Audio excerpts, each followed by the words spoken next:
नमस्कार दोस्तों, मैं आपका दोस्त आपका साथी Chetan Chavda, motivational speaker and business coach. कहते हैं कि जिंदगी में अगर कामयाब होना है तो सही जवाब ढूंढने बहुत ज़्यादा ज़रूरी होते हैं और सही जवाब आपको तब मिलते हैं जब आपके पास सही सवाल हो। जी हाँ दोस्तों, आपका बिजनेस चल रहा है या नहीं चल रहा है, सही रफ्तार से चल रहा है कि नहीं, आप सही ट्रैक पे है या नहीं, ये आपको पता कैसे चलेगा? तो उसको चेक करने के लिए आज इस वीडियो में मैं आपको कुछ ऐसे सवाल पूछने वाला हूं जिनके जवाब ढूंढने से आपको पता चल जाएगा कि आपका बिजनेस सही ट्रैक पे है या नहीं। आप जिस सपने को लेकर इस बिजनेस में आगे बढ़ रहे हैं उस सपने की तरफ आप आगे बढ़ रहे हैं या उस सपने से दूर जा रहे हैं। इसीलिए आज का वीडियो बड़ा खास है, इसे ध्यान से देखिए और पूरा देखिए। सबसे पहला सवाल है, क्या आपकी टीम में नए लोग आ रहे हैं? यानी कि आपकी टीम में न्यू ज्वाइनिंग्स हो रही है या नहीं? अब ये सवाल के अंदर छोटे छोटे बहुत से सवाल है। जैसे आप कहेंगे हाँ सर, मेरी टीम में तो नए लोग जुड़ रहे हैं, लेकिन दूसरा सवाल यह है, क्या पूर्ति तादाद में यानी कि जिस नंबर्स में लोग आने चाहिए उस नंबर्स में लोग आ रहे हैं? अगर आपकी टीम में 200-300 लोग ऑलरेडी है और महीने में आपकी टीम में 5 या 10 लोग आ रहे हैं तो समझ लीजिए कि जितने लोग आने चाहिए उतने आपकी टीम में नहीं आ रहे। दोस्तों, मेरा एक दोस्त डॉक्टर है, उसने एक बहुत इंपॉर्टेंट बात बताई थी कि अगर आपके शरीर में नया खून बन रहा है तो आप हेल्दी है, लेकिन किसी रीजन से आपके बॉडी में नया खून बनना बंद हो जाता है तो आपका शरीर बीमार हो जाएगा। बिल्कुल उसी तरीके से आपके बिजनेस में अगर नए लोग आ रहे हैं यानी कि न्यू ब्लड अगर आ रहा है तो आपका बिजनेस हेल्दी है, लेकिन किसी रीजन से अगर आपकी टीम में नए लोग आना कम हो चुका है या बंद हो चुका है तो आपका बिजनेस भी बीमार है। आप इस चीज को समझिए कि इस बिजनेस में दो प्रकार की प्रोसेस कंटिन्यूसली चलती रहती है। इसको हम प्रैक्टिकल लाइफ से अगर कंपेयर करके देखें तो इस दुनिया में दो प्रकार की प्रोसेस चलती रहती है। एक नए बच्चों का जन्म होना और दूसरा बूढ़े लोगों का मरना, यानी कि जीवन और मृत्यु ये दोनों ही निरंतर प्रक्रिया है। अब मान लीजिए किसी रीजन से नए बच्चे पैदा होना बंद हो जाए, लेकिन मरना कौन रोकेगा? वो तो उसके ऊपर कोई रूल नहीं आ सकता ना कि भाई जो मरेगा उसको 500 रुपया फाइन है तो आज के बाद कोई मरेगा नहीं, ऐसा तो नहीं हो सकता। तो अगर 20 साल तक नए बच्चे पैदा ना हो और लोग ऐसे ही मरते रहे तो आज से 20 साल बाद रोड पे इंसान से ज्यादा हमें जानवर दिखाई देंगे। बिल्कुल उसी तरीके से अगर आपकी टीम में नए लोग नहीं आएंगे तो टीम से लोग जाने की प्रोसेस तो चलती ही रहेगी। आप दुनिया की किसी भी कंपनी में हो, किसी भी प्रोडक्ट में हो, लोग बिजनेस छोड़ के जाते हैं। इसका कारण क्या है? लोगों के ज्वाइन करने के अपने कारण है तो लोगों के छोड़ने के भी अपने कारण है। हो सकता है कोई ट्राई करने के लिए आया, हो सकता है कोई बिना प्लान देखे जुड़ गया, हो सकता है कोई जो है वो किसी के कहने पे जुड़ गया, किसी के पास उस प्रकार का ड्रीम नहीं है, तो बहुत से लोग बिजनेस को छोड़ते रहते हैं। लेकिन उस टाइम पे अगर आपकी टीम में नए लोग बिजनेस में आते रहते हैं तो आपका बिजनेस हेल्दी रहेगा। तो जल्दी से डायरी उठा लीजिए और कैलकुलेट कीजिए कि इस महीने आपकी टीम में कितने लोग आए।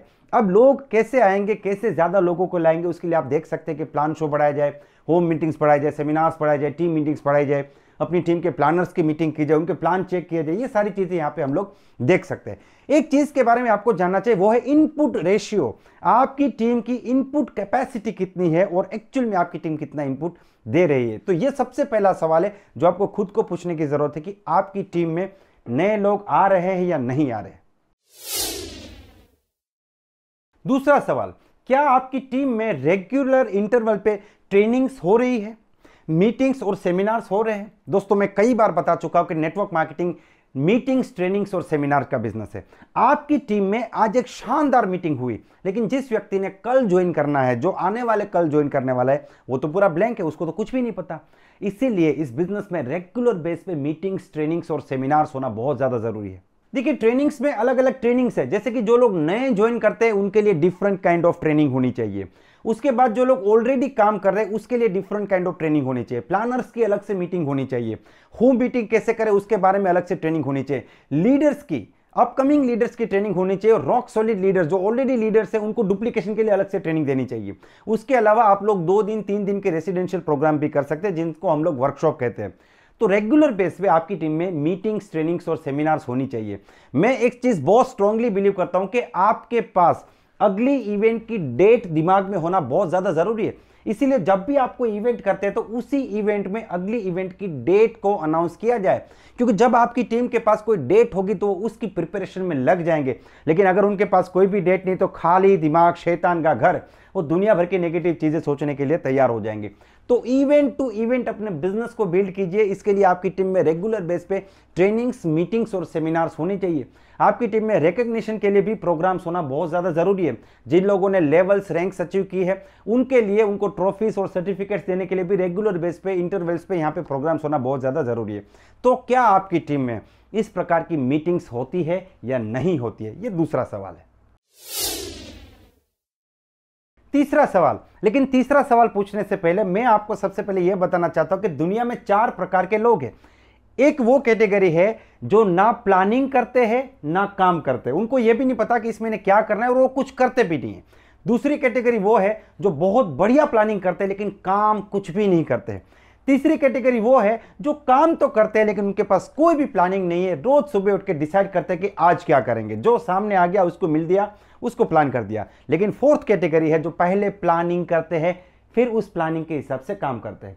तो सवाल यहां पे ये है, क्या आपकी टीम में महीने की शुरुआत में पूरे महीने की प्लानिंग हो जाती है? इस महीने आपकी टीम में कहां कहां पे मीटिंग्स होगी, कहां पे सेमिनार्स होंगे, डुप्लीकेशन के लिए आप क्या करेंगे, आप किन लोगों से मिलेंगे, इस महीने आपकी न्यू ज्वाइनिंग्स के कितने टारगेट है, इस महीने कितने लोगों की लिस्ट बिल्ड होगी, प्रोस्पेक्टिंग की ट्रेनिंग कहां पे होगी, प्लानर्स की ट्रेनिंग कहां पे होगी, नया प्लानर कौन बनेगा, नया रॉयल्टी होल्डर कौन बनेगा, कौन सी नई जगह पे इस महीने आप मीटिंग करने जा रहे हैं। अगर ये प्लानिंग आप करते हैं और उस प्लानिंग के हिसाब से पूरे महीने काम करते हैं तो मैं बहुत ही स्ट्रांगली बिलीव करता हूं कि अगले 3 महीने के अंदर आप अपने बिजनेस को डबल कर सकते हैं। और बिजनेस को डबल करने का मतलब है कि आप अपनी इनकम को भी डबल कर देंगे। तो ये तीसरा सवाल है, क्या आपकी टीम में पहले से प्लानिंग होती है और उस प्लानिंग के साथ आप काम करते हैं या नहीं करते हैं?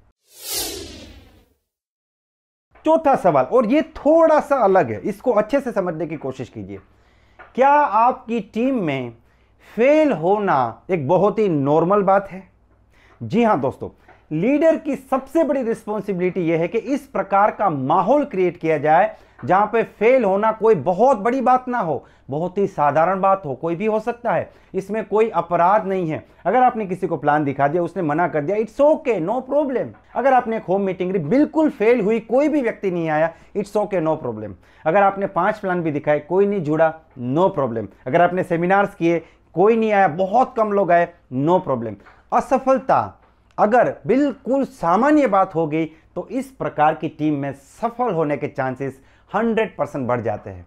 दोस्तों, ये सवाल बड़ा इंपॉर्टेंट है और अगर आप ये गलती करते हैं कि आप असफलता को बहुत इंपॉर्टेंस देते हैं, बहुत बुरा हो गया, गलती हो गई, ऐसा कैसा हो गया, ऐसा नहीं होना चाहिए, ये तो मिस्टेक हो गया, तो समझ लीजिए कि आप लोगों को अपनी टीम से धक्के मार के निकाल रहे हैं जो लोग आने वाले समय के लीडर बन सकते थे। दोस्तों, लीडर वही जो इस प्रकार का माहौल क्रिएट करे कि जहां पे असफल होना कोई बड़ी बात नहीं, बहुत ही नॉर्मल बात है, कोई भी व्यक्ति असफल हो सकता है।